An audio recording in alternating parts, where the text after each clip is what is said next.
Hello,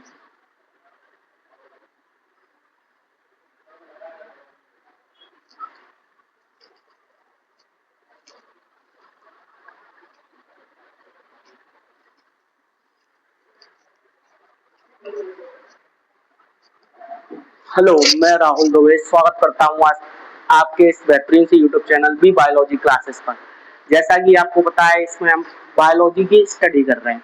आज से हम स्टार्ट कर रहे हैं हिंदी मीडियम का पहला chapter, sexual reproduction in flowering plant या पुष्पीय पौधों में लैंगिक जनन। तो सबसे पहले क्या पढ़ेंगे अपन इसमें, पुष्पीय पौधों में लैंगिक जनन। जिसमें सबसे पहले हमें इस चैप्टर के बारे में इंट्रोडक्शन जानना होगा कि क्या है ये चैप्टर। तो सबसे पहले जैसे अपन ने 11th क्लास में पढ़ा था कि पुष्पीय पौधे कौन से हुए थे, सबसे पहले एंजियोस्पर्म या आवृत बीजी। तो जो बात करें सबसे पहले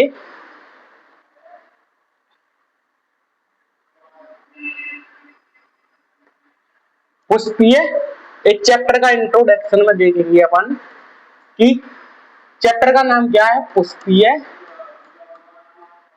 पौधों में लैंगिक जनन। पुष्पीय पौधों में लैंगिक जनन। अब पुष्पीय पौधों की बात करें तो सबसे पहले पुष्पीय पौधे इस अर्थ पे आने वाले कौन से थे, एंजियो स्पर्म या आवृत बीजी। आवृत बीजी मतलब जिसका सीड किससे कवर होता है, किसी ना किसी आवरण से कवर होता है, उसे क्या बोलते हैं, आवृत बीजी प्लांट बोलते हैं। और उन्हीं को क्या बोलते हैं, पुष्पीय पौधे। तो आवृत बीजी में जो जो हो रहा था वो सारी क्रियाएं क्या हमें इसमें स्टडी करनी है। तो जैसे कि एंजियोस्पर्म पुष्पीय पौधे, तो इसमें क्या होगा, पुष्प बनना था। सबसे पहले इसमें पुष्प बना, ठीक। इसके बाद इसमें बीज बनना था, बीज के बाद फल बनेगा। इस सब के लिए ये प्रेजेंट होंगे वो सारे प्लांट कौन से होंगे, अपने पुष्पीय पौधे। और हमें उसमें क्या पढ़ना है, लैंगिक जनन। लैंगिक जनन बेसिकली अपन ने जनन के तौर पर देखे तो जनन 2 टाइप से होते हैं, लैंगिक और अलैंगिक। लैंगिक जनन वो होता है जिसमें जन्म इकाइयों का निर्माण होता है। पौधों में जो जनन इकाइयां हैं, जनन इकाइयां, इन पादप में क्या होंगी जनन इकाइयां, 2 टाइप से होंगी। एक तो नर इकाई होगी, दूसरी मादा। जो नर जनन इकाई होगी उसको क्या बोल देंगे, नर युग्मकोद या परागकण। जो नर के साइड से पार्टिसिपेट करेंगे उन्हें नर युग्मकोद बोल देंगे या परागकण बोल देंगे, और जो फीमेल पार्ट से पार्टिसिपेट करेंगे उन्हें क्या बोल देंगे, मादा युग्मकोद भेद, या इसे बोल देंगे गुरु बीजाणु, या इसे बोल देंगे अंडाणु। जो किससे पार्टिसिपेट करेंगे, फीमेल टाइप, ठीक है। इसके बाद पुष्पीय पौधों के नॉर्मल कौन है, एंजियोस्पर्म या आवृत बीजी। जिसमें क्या बनेगा, पुष्प बनेगा या बीज बनेगा, तो उसे क्या बोल देंगे, पुष्पीय पौधे बोल देंगे। इसके बाद जो नॉर्मली अपन स्टडी करेंगे, सबसे पहले अपने काय के बारे में जानना है, पुष्प के बारे में, फ्लावर है क्या, ठीक। तो अपन ने देख लिया फ्लावर है क्या। अपन ने प्लांट देखे, प्लांट में फ्लावर है। सबसे बेसिकली सबसे अच्छा लगने वाला पार्ट कौन सा है प्लांट का, फ्लावर। अब फ्लावर की कुछ चीजें हैं, फ्लावर का यूज काय काय में करते हैं। अपन ने नॉर्मल चीजों में देखा, पूजा में, सजावटी कामों में फ्लावर का क्या करते हैं, यूज करते हैं। तो सबसे पहले, लेकिन क्या जनन में इसका महत्व है, हाँ, क्योंकि जनन की जितनी भी क्रियाएं हैं, होने के लिए जितने भी पार्ट है वो किसमें प्रेजेंट होते हैं, फ्लावर में या पुष्प में प्रेजेंट होते हैं। इसलिए इसे जननिक क्रियाओं का स्थान भी बोला जाता है। तो सबसे पहले मैं बोलूं पुष्प के बारे में, अपन जानते हैं तो सबसे पहले जो पुष्प थे वो विकसित किसमें हुए थे? आवृतबीजी प्लांटों में। सबसे पहले पुष्प किसमें आए थे? आवृतबीजी पादपों में। सबसे पहले पुष्प आए थे आवृतबीजी पादपों में। जो पुष्प थे वो अच्छे लग रहे थे, कलर में देखने में अपने अच्छे लगता है। किसी भी अपन प्लांट के पास कब जाते हैं कि उसमें पुष्प लगे हो तो अपन उसके पास जाते हैं, भगवान को अपन अनपत करते हैं उन्हें खुश करने के लिए। लेकिन पुष्प एक चीज और कर रहा था कि इसके ऊपर बहुत से जो जनन करने के लिए, जनन के लिए स्थान, ठीक है, जनन के लिए स्थान भी पुष्प होता है किसमें? पादपों में। पादपों में जनन के लिए कौन सा स्थान होता है? पुष्प होता है। इसके बाद अपन देखेंगे जो पुष्प है, पुष्प की बेसिक डेफिनेशन क्या है, पुष्प किसे कहते हैं। अगर बात करें तो पुष्प क्या है? रूपांतरित प्रो या कलिका है। तो क्या है?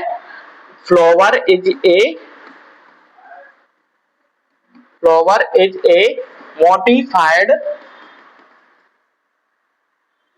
स्टेम और बड।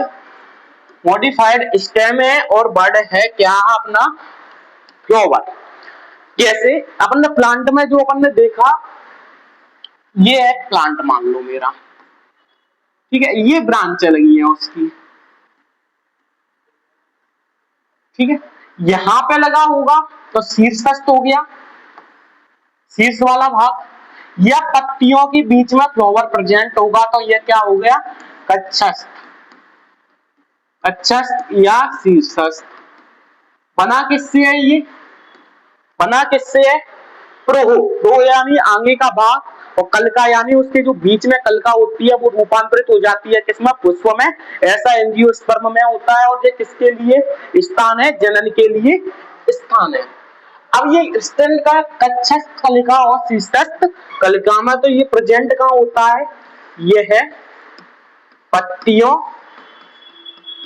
के कक्ष या तने के शीर्ष भाग पर उपस्थित कक्षियों के जो पत्तियां हैं उनके कक्ष में या उनके शीर्ष भाग पर क्या प्रेजेंट होगा? फ्लावर प्रेजेंट होगा। इस तरीके से अपन ने पुष्प के बारे में बहुत चीज जान ली, ठीक है। अब बेस एक चीज बताऊं मैं आपको,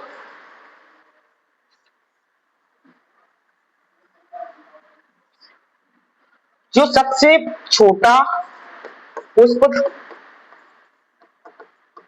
0.1 mm से 10 mm के बीच में होता है वो होता है किसका? वॉल्फिया। वॉल्फिया एक प्लांट है, वाटर प्लांट है। उसका जो 0.1 mm से 10 mm के बीच में क्या होता है? सबसे छोटा पुष्प होता है। सबसे बड़े पुष्प की बात करें तो अल्टरनेट अरेंसिया नामक एक प्लांट होता है जिसका फ्लावर कम से कम 10 केजी बड़ा होता है। ये बहुत कम लगता है। सबसे बड़ा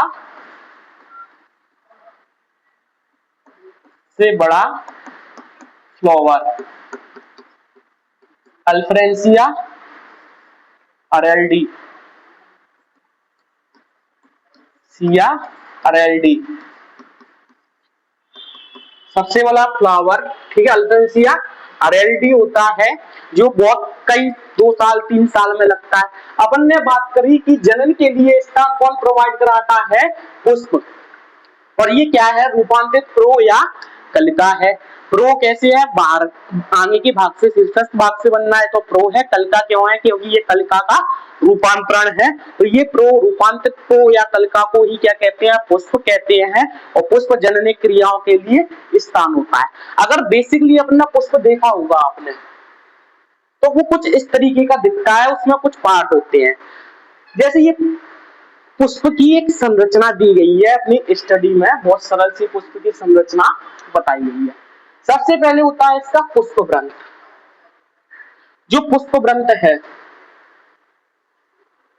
पुष्पवृंत ये क्या है? जब अपन किसी भी फ्लावर को पकड़ते हैं तो एक भाग होता है जो हरे कलर का होता है, जो नीचे से पतला लंबी जो ये है, इसे क्या बोलते हैं? पुष्पवृंत। ये काम करता है पुष्प को तने से जोड़ने का। पुष्प को तने से जोड़ने का काम कौन करता है? पुष्पवृंत। ऐसा काम किसका होता है? पुष्पवृंत का। और सबसे भारी हिस्सा यही होता है। इसके बाद अपन बात करेंगे किसकी? ये फूले हुए भाग की। इस फूले हुए भाग का नाम है पुष्पासन, या इसे थैलेमस भी बोलते हैं। इस पे जितने भी पुष्पीय चीजें हैं, ये इसके जो भाग है इस पर प्रेजेंट होते हैं। तो सभी पुष्पीय भाग उपस्थित, सभी पुष्पीय भाग क्या होते हैं? इस पे उपस्थित होते हैं। सभी पुष्पीय भाग क्या होते हैं? इस पे उपस्थित होते हैं। और बेसिकली ये सारे पार्ट कैसे हैं? हरे कलर के होते हैं। इसे एक चीज और बोलते कहते हैं रिसेप्टिकल। रिसेप्टिकल यानी ये अपने ऊपर लगाए हुए हैं, सारे भागों को क्या किए? ये अपने ऊपर लगाए हुए हैं। अब जैसे अपन ने एक फ्लावर को पकड़ा तो अपने सबसे पहला जो अपने पुष्प, ये पत्तियों का चक्र देखेगा जो कैसी होंगी? हरे कलर की होंगी। इनका नाम क्या होगा? बाह्य दलपुंज। जिनकी संख्या अलग अलग होती है, 4 से लेके 5 तक हो सकती है नॉर्मली में। जो बाह्य दलपुंज है ये बहुत सारी होती है, 1 2 या 3 4, ठीक है।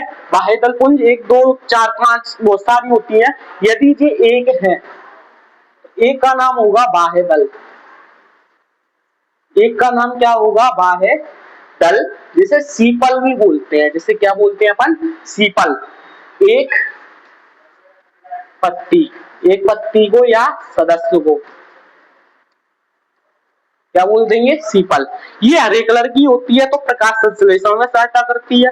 हरे कलर की होती है तो काय में सहायता करती है? प्रकाश संश्लेषण में सहायता करती है।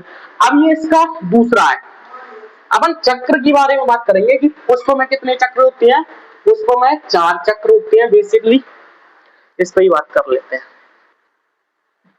पुष्प चक्र, पुष्प के भागों को क्या बोलते हैं? पुष्प चक्र, जिसमें 4 चक्र होते हैं। सबसे पहला चक्र होता है बाह्य दल पुंज। बाह्य दल पुंज जो अपन ने अभी बात करी। दूसरा चक्र होता है दल पुंज। तीसरा चक्र होता है पुमंग। और चौथा चक्र होता है जायांग। इनके बारे में अभी मैं एक एक से बताऊंगा। तो जो पुष्प चक्र है, सबसे पहले चक्र कितने होते हैं? टोटल 4 चक्र होते हैं। सबसे पहला बाह्य दलपुंज, फिर दलपुंज, पुमंग और जायांग। और उसके बारे में अपन देख रहे थे इसमें। तो सबसे पहला क्या है? बाह्य दलपुंज। इसके एक सदस्य को बाह्य दल बोलते हैं। हरे कलर का होता है और प्रकाश संश्लेषण में सहायता करता है। अगला है दलपुंज या कोरोला। कोरोला, कोरोला ये रंगीन होता है। ये पुष्पों, कीटों को, अपन लोगों को क्या करता है? अपनी ओर आकर्षित करता है। और इसका यदि एक है संख्या में तो इसका नाम होता है दल या पीटल। पेटल, संख्या में एक तो पेटल और बहुत सारे मिल गए तो कोरोला यानी कि दल पुंज। इसके बाद अपन देखेंगे इसके अगला जो तीसरा चक्र का नाम है उसका नाम है उमंग। तीसरे चक्र का नाम है पुंकेश्वर। तो एक है, एक, लेकिन बहुत सारे हैं तो उमंग या एंड्रोसियम। एंड्रोसियम। और ये चौथा चक्र है, इसका नाम है जायांग। जायांग बहुत सारे हैं तो गायनोसियम। अभी मैं बेसिकली बात करता हूं, जो अपना पुंकेश्वर है ये female reproductive part, male reproductive part है। उमंग मेल रिप्रोडक्टिव पार्ट, डेक्टिव पार्ट, मेल रिप्रोडक्टिव पार्ट। और जो जायांग है वो मेरा फीमेल रिप्रोडक्टिव पार्ट है। Female reproductive part. अब मुझे एक चीज बताओ, ये अपन जनन पढ़ रहे हैं तो अपने कैसे पार्ट चाहिए? रिप्रोडक्टिव पार्ट चाहिए, sexual reproduction in flowering plant पढ़ रहे हैं तो अपना रिप्रोडक्टिव पार्ट चाहिए। तो रिप्रोडक्टिव पार्ट कौन कौन से हैं? पुमंग और जायांग, जो अपने आवश्यक हैं। तो अपन बात करेंगे आवश्यक। दो प्रकार के पार्ट होते हैं इसमें, दो प्रकार के पार्ट हैं, आवश्यक और अनावश्यक। ठीक है, एसेसरी और इनिशियल। आवश्यक यानी इनिशियल पार्ट की बात करेंगे तो अपने लिए नॉर्मल देखें अपन, ठीक है, नॉर्मल पार्ट देखें तो अपन में अभी बताया तो मेल और फीमेल रिप्रोडक्टिव पार्ट तो आवश्यक जरूरी है। तो सबसे पहला जायांग और पुमंग, ठीक है। अब ऐसे पार्ट जो क्या करें, रिप्रोडक्शन की क्रिया में पार्टिसिपेट ना करें लेकिन उसमें हेल्प कराएं। जैसे मैं अभी तुम्हें पॉलिनेशन बताऊंगा, परागण बताऊंगा, तो परागण में क्या होता है, इसे अपने पास लेके आना है कीटों को, ठीक है। या अपन इसको क्यों लेंगे, क्योंकि जब ये अच्छा होगा तो अपन इसे लेंगे, तब एक स्थान से दूसरे स्थान पर जाएगा, तब ये क्या कर पाएगा, जनन कर पाएगा। तो अपन देखते हैं तो ये क्या करते हैं, सिर्फ पार्टिसिपेट नहीं करते, ये क्या करते हैं उसमें हेल्प कराते हैं। इन्हें अनावश्यक पार्ट बोला जाता है। इसमें आते हैं बाह्य दल पुंज, एक है तो बाह्य दल, तो बहुत सारे हैं तो बाह्य दल पुंज और दल पुंज, ठीक है। आवश्यक भाग, अनावश्यक भाग। चक्र कितने होते हैं पुष्प में? 4। सबसे पहले चक्र को बाह्य दलपुंज बोलते हैं, संख्या में अगर एक है तो दलपुंज बोल देंगे और बहुत सारे हैं तो बाह्य दल बोल देंगे, और बहुत सारे हैं तो बाह्य दलपुंज या कैलेक्स बोल देंगे, और एक है तो सीपल। इसके बाद देखते हैं अपना दलपुंज, अगर बहुत सारा है तो कोरोला, और एक अकेला है तो उसे क्या बोल देंगे अपन, दल यानी कि पेटल। इसके बाद अपना है पुमंग, एंड्रोसियम। एंड्रोसियम भी बहुत सारे हैं, मेल रिप्रोडक्टिव पार्ट है। यदि वो बहुत सारे हैं तो उन्हें क्या बोल देंगे अपन, एंड्रोसियम, और यदि एक है तो उसे बोलते हैं स्त्री केसर, उसे क्या बोल देंगे, स्त्री केसर, सॉरी स्त्री केसर बोलते हैं जायांग के पार्ट को। गाइनोसियम के पार्ट को क्या बोल देते हैं, स्त्री केसर, स्त्री केसर या अंडक, स्त्री केसर या अंडक। पिस्टिल या अंडक को क्या बोलते हैं, कार्पल, कार्पल, स्त्री केसर या कार्पल। और बहुत सारे हैं तो इसका नाम क्या होगा, एक है तो पूंक। ये कौन सा पार्ट है, ये वाला पार्ट, ये है मेल रिप्रोडक्टिव पार्ट। यदि ये एक है तो इसका नाम क्या है, पुंकेसर है, बहुत सारे हैं तो इसका नाम पुमंग है। और ऐसे ही ये है फीमेल रिप्रोडक्टिव पार्ट, यदि ये एक है तो इसका नाम है स्त्री केसर या अंडक बोल देंगे, या और बहुत सारी लगी हुई है तो इसे क्या बोल देंगे अपन, जाया। इसके बाद अपन ने ये स्टडी की बहुत सरल सी चीज थी। इसके बाद जो नॉर्मल बात है, सबसे पहले बात करते हैं अपन पुंकेश्वर की। देखो मैंने अभी तुम्हें बताया पुंकेश्वर, पुंकेश्वर क्या है, क्या ये नरजनन भाग है? हाँ सर, ये नरजनन भाग है पुष्प का, नरजनन भाग है, ठीक है सर, अच्छी बात है सर, ये नरजनन भाग है। तो अब बताओ, तो नरजनन भाग है तो ये काम कायदा कर रहा होगा, नरजनन इकाई बना रहा होगा। अभी मैंने बताया था नरजनन इकाई कौन सी होती है प्लांटों में, या तो लघु बीजाणु या फिर परागकण। तो पुंकेश्वर में क्या भरे होते हैं, इसमें परागकण का निर्माण करता है, परागकण का निर्माण करता है। बहुत सरल है सर, ठीक है। पुंकेश्वर क्या है, अपना नरजनन भाग है, या काय का निर्माण करता है, परागकण का निर्माण करता है, ठीक है सर, इतना समझ आ गया। पुंकेश्वर नरजनन भाग है जो परागकण का निर्माण करता है। ये काय में भाग पार्टिसिपेट कराता है अपनी जनन की क्रिया में, जनन में सहायता, जनन में सहायता करता है, ठीक है सर। आपने सही बताया कि ये काय में काम करता है, जनन की क्रिया में पार्टिसिपेट करता है। इसमें सर एक चीज बताओ, ये दिखता कैसा है, ये दिखता कैसा है? अब मैंने क्या किया, एक पुष्प लिया, उसे बीच में से काट दिया, जैसे उसके अंदर देखना है। तो अब मुझे ये देखने में ये कैसा दिख रहा है, लंबा, कैसा दिख रहा है, लंबा दिख रहा है और कुछ इसके लगे हुए हैं। तो सबसे पहले मैं बताऊं आपको ये कैसा दिखता है। एक लंबा भाग है जो हरे कलर का दिख रहा था मुझे, ये इस तरीके से इस पर बना हुआ है, कोई चीज दिख रही थी, ठीक है। ये लंबे भाग का नाम रखा तंतु, तंतु, ये तंतु है, ये लंबा होता है, हरे कलर का होता है। इसे ले जाकर वो किससे जोड़ देता है, जो पुष्पासन है, थैलेमस है, उससे जाकर क्या कर देगा, इसे जोड़ देगा, ठीक है। अच्छी बात है सर। अब आपने बताया कि परागकण का निर्माण होता है, सब तो परागकण का निर्माण किस भाग में होता है, तो इसका नाम है परागकोश, परागकोश, परागकोश, इसको बोलते हैं फिलामेंट,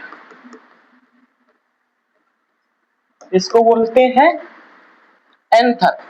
ये बहुत जरूरी है भाई, तो एंथर और परागकोश बहुत जरूरी है, क्योंकि ये इसी में क्या होना है, अपना परागकण का निर्माण होना है। ये परागकण इसमें बहुत सारे भर रखे हैं, ठीक है। अब इसमें लघु बीजाणु कोश भी बोल सकते थे, लघु बीजाणु धानी भी बोल सकते, परागकोश भी बोल सकते थे, ठीक है। ये तंतु बोल दिया, ठीक है। जो पुंकेसर है, वो पुंकेसर किसका पार्ट है, अपना पुष्प का पार्ट है।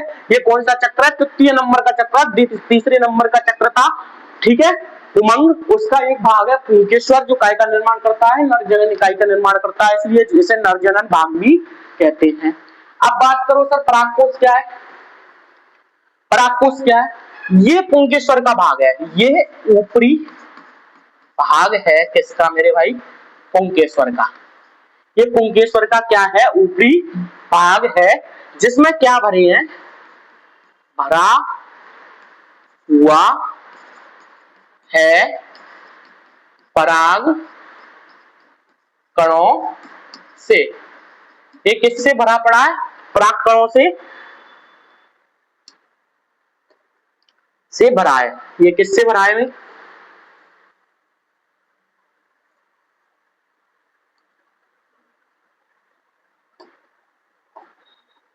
ये किससे भरा है, पराग कणों से भरा पड़ा है, ठीक है। ये किससे भरा है, पराग कणों से भरा हुआ है। ये इसका ऊपरी भाग है जो कैसे भरा हुआ है, पराग कणों से भरा हुआ है। कि परागकोश अब दिखने में कैसा है, ये कैसा दिख रहा है, तो ये परागकोश होता है सबसे पहले द्विपालित, द्विपालित, ध्यान रखना है भाई। इसमें कितनी पालियां होती हैं, पालियां की संख्या, पालियों की संख्या 2, ठीक। और चतुष्ट कोष्ठीय होता है, चतुष्ट कोष्ठीय कैसा होता है, चतुष्ट कोष्ठीय मतलब दो गलियों में डिवाइड है मकान, उसमें हर मकान में दो दो और पार्टिसिपेट हैं, तो ये चतुष्ट। अगर इसे अपन मैं खोल के देखूं ऊपर से तो कुछ ऐसी संरचना दिखती है मुझे, यहां से दो पालियां बन गई, एक पाली, दो पाली, ठीक है, एक पाली और दो पाली। इसके बाद मैंने क्या किया, इसे कोष्ठ बनाया, इसमें एक कोष्ठ, दो कोष्ठ, तीन कोष्ठ। तो इसकी संरचना कैसी होती है, द्विपालित और चतुष्ट कोषीय संरचना होती है किसकी, परागकोश की। और इसके ऊपर क्या लगे होते हैं, लघु बीजाणु जनन कोशिका। इसमें क्या होती है, लघु बीजाणु जनन कोशिका या पराग जनन कोशिका है, इसमें क्या होती है, प्रेजेंट होती है इस पार्ट में। चलो इतनी स्टडी कर ली। इसके बाद सर ये बताओ, ये अगर मैं देख लूंगा काट के तो ये मुझे कैसे दिखने वाले हैं। तो सबसे पहले अपन देखेंगे लघु बीजाणु धानी, लघु बीजाणु धानी, बहुत बढ़िया। सर ये लघु बीजाणु धानी क्या होता है, लघु बीजाणु का मतलब परागकण होता है, परागकण बनते ही किससे है, लघु बीजाणुओं से बनते हैं। धानी का मतलब एक बैग है, धानी का मतलब क्या है, एक बैग है, धानी का मतलब क्या है, बैग। अब जिसमें लघु बीजाणु भरे हैं, तो जिसमें क्या होते हैं, लघु बीजाणु भरे हुए हैं, उन्हें क्या बोलेंगे, लघु बीजाणु ध्वनि बोलेंगे। ठीक है सर, ये किस में प्रेजेंट होती है, क्या ये परागकोश में प्रेजेंट होती है? यस सर, ये परागकोश में प्रेजेंट होती है। लघु बीजाणु ध्वनियों की संख्या कितनी होती है? 4। लघु बीजाणु ध्वनियों की संख्या कितनी होती है? 4। लघु बीजाणु ध्वनियों की संख्या कितनी होती है? 4। हाँ, पुंकेश्वर में एक चीज, पुंकेश्वर अलग अलग जातियों में अलग अलग संख्या से हो सकते हैं। जैसे अगर मैं बात करूं सरसों की, सरसों सरसों की मैं बात करूं, कहां गया अभी,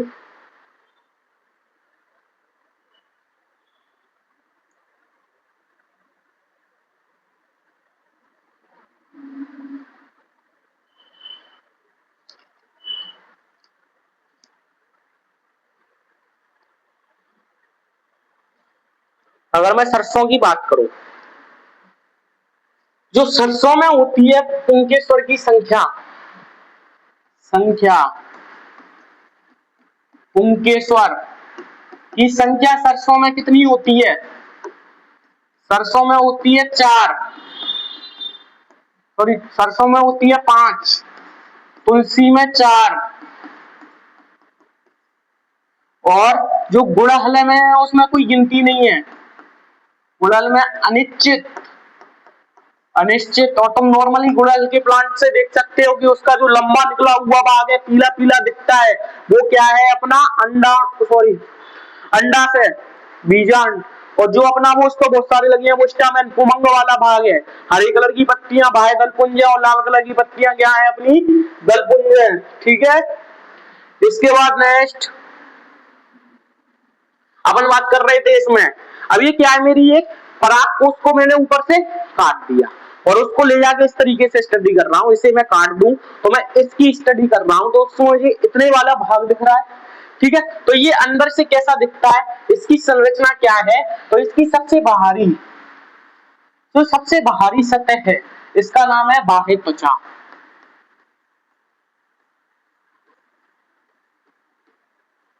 बाह्य त्वचा, ठीक है सर, ये बाह्य त्वचा है। तो सर ये काम काय का करती है बाह्य त्वचा? बाह्य त्वचा का काम क्या है तुम्हें पता है? सबसे बाहरी त्वचा है। ठीक है, अब मेरी जो सबसे एपिडर्मिस है वो काय का काम कर रही है? प्रोटेक्शन का काम कर रही है। तो ये क्या है? रक्षात्मक, रक्षात्मक भित्ति। ये कैसी भित्ति है? रक्षात्मक भित्ति है, जो रक्षा का काम करती है। ठीक है सर, और ये ध्यान रखना है, ये परागकोश की 4 भित्तियों से घिरा रहता है। 4 परागकोश की भित्ति से घिरा रहता है। परागकोश की कितनी भित्तियां लिखेंगी इसमें? 4 अभी मैं दिखाऊंगा। ठीक है, रक्षात्मक भित्ति है, काय का काम करेगी? रक्षा का काम करेगी। इसके बाद मैं अगला पार्ट देखूं,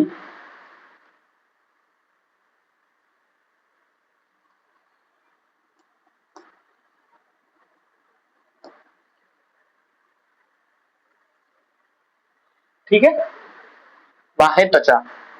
सबसे पहले भित्ति का नाम क्या है? बाहर से बाह्य त्वचा। जो दूसरी भित्ति है इसका नाम है अंतस्थीसियम। दूसरी का नाम है अंतस्थीसियम।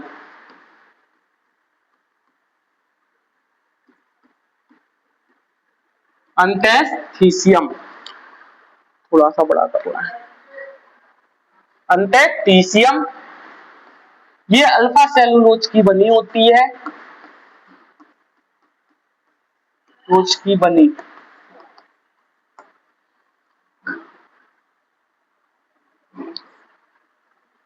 काम काय का करती है अंतस्थीसियम? अंतस्थीसियम का नॉर्मल काम क्या है? जब पराग प्रस्फुटन होता है, पराग प्रस्फुटन, तो उसमें ये क्या करती है? सहायता कराती है। पराग प्रस्फुटन में सहायता कराती है। पराग प्रस्फुटन क्या होता है, जो परागकोश है वो फट जाता है और परागकण बाहर निकल के हवा में फैल जाते हैं, कई जगह एक स्थान से दूसरी स्थान पर चले जाते हैं। ठीक, इसके बाद अपन देखेंगे, ये दूसरी हो गई,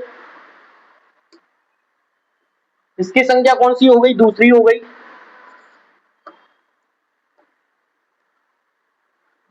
ये तीसरी लेयर है,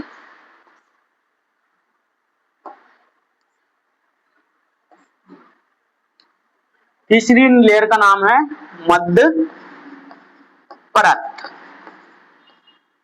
ये एक से लेके तीन परतों की बनी है, एक से लेके तीन परतों की बनी है, और ये क्या करती है, ये भी पराग प्रस्फुटन में सहायता प्रदान करती है। और जब ये अंदर से इसे पोषण चाहिए तो ये टूट फूट कर क्या कराती है, पोषण भी प्रदान कराती है, पोषण भी प्रदान कराती है, पोषण प्रदान कराती है। ये फटती है और फटकर कहां चली जाती है, अंदर की ओर चली जाती है, और वो काय का काम कराती है, परागकोश जो इसमें है उन्हें पोषण प्रदान कराती है। ठीक, इसके बाद है जो चौथी लेयर, इसका नाम है टेपेटम। इंपोर्टेंट है टेपेटम, ध्यान रखना है, टेपेटम इसका नाम है। सर ठीक है, आपने कहा याद रखना है, सर इसमें याद क्या क्या रखना है, तो इसमें याद रखने योग्य कुछ चीजें हैं वो मैं बता रहा हूं आपको। नंबर 1, सघन जीव द्रव्य होगा इसमें, कैसा होगा, सघन जीव द्रव्य। नंबर 2, बहुकेंद्रीय अवस्था, बहुकेंद्रीय अवस्था कैसे होंगी, बहुकेंद्रीय अवस्था की कोशिकाएं होंगी। नंबर 3, डीएनए वृद्धि को दर्शाएगा, जब बहुत सारे केंद्रक होंगे तो डीएनए में भी क्या होगी, वृद्धि। नंबर 4, जो ये काम करेगा, कार्य क्या होगा इसका, पोषण प्रदान कराना, किसको, परागकण को, जो परागकण बनने हैं उनके लिए पोषण कौन देगा, टेपेटम।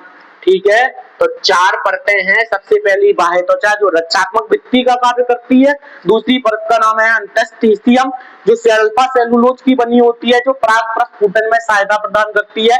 तीसरी है मध्य परत, ये भी पराग प्रस्फुटन में सहायता प्रदान करती है और पोषण भी प्रदान करती है। अगली है टेपेटम, तो ये सघन जीव द्रव्य होता है, बहुकेंद्रीय अवस्था होती है, डीएनए वृद्धि में सहायता करती है और कार्य इसका क्या है, पोषण प्रदान करना, किसको, परागकणों को। टेपेटम का ये कार्य है, ध्यान रखना है, सघन जीव द्रव्य होता है, बहुकेंद्रीय अवस्था होती है, डीएनए वृद्धि में दर्शाती है और पोषण प्रदान करना इसका काम है, किसको, परागकणों को पोषण प्रदान करना। अब ये बात करेंगे सर ये क्या है, अभी तो 1 2 3 4 और ये लास्ट में कौन सी है, ये कोशिकाएं हैं बहुत सारी, ये बहुत सारी कोशिकाएं हैं, नीला यूज नहीं किया, ठीक है, ये कोशिकाएं हैं मेरी बहुत सारी, इन्हीं का नाम क्या है, लघु बीजाणु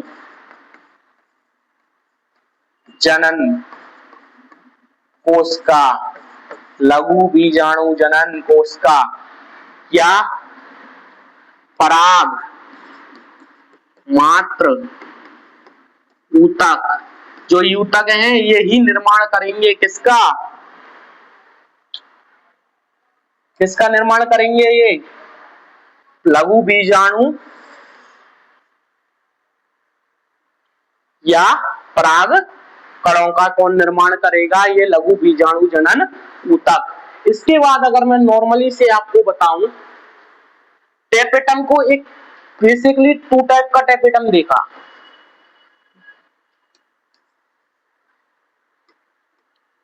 टेपेटम कितने टाइप का था, 2 टाइप का टेपेटम। टेपेटम, फर्स्ट टेपेटम का नाम था स्त्रावी, जो स्त्रवण का कार्य कर रहा था पोषण के लिए। दूसरा था अमीबीय,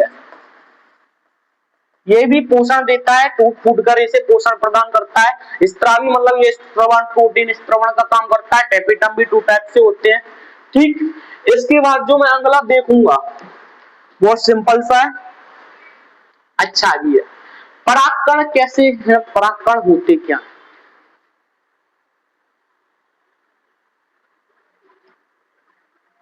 बाकी का सब बाद में देखेंगे। ठीक है, अब मिलते हैं आपके नेक्स्ट वीडियो में। आज टाइम हो गया मुझे बहुत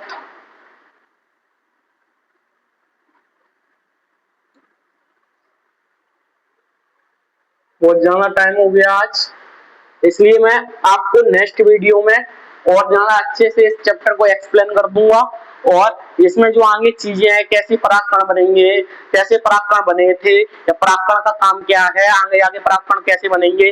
अब परागकण के बाद अपन बात करेंगे फीमेल रिप्रोडक्टिव पार्ट की, फिर अपन निषेचन वगैरह कराएंगे, फिर उससे क्या क्या बनना है, फल कैसे बनना है, बीज कैसे बनने हैं, और ऐसे चैप्टर को अपन खत्म कर देंगे, और मैं आपको पूरा इसे बता दूंगा एक बार। ठीक है,